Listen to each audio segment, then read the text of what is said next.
shooting happened near the intersection of North Limestone and West Short Street around 2:45 a.m. Real was shot by alleged shooter Scott Lawless. We spoke with the source today who was in contact with both the shooter and the victim just hours before.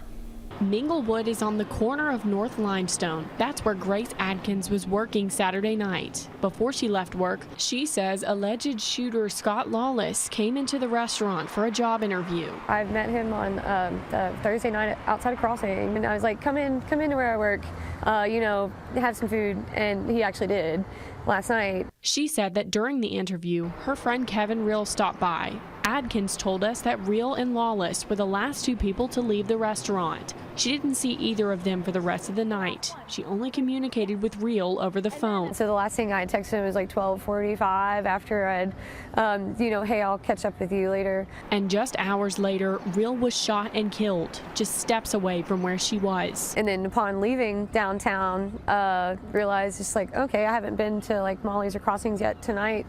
And like you start to see, there's tape around and you start to hear there's shooting. Adkins believes crime in downtown Lexington has been more apparent. I think after COVID, like readjusting, there's definitely been more of like it's just been hotter downtown. And I don't know, you just start to hear like senseless like violence. She fears that it will continue to be this way, potentially making Lexington an unsafe environment.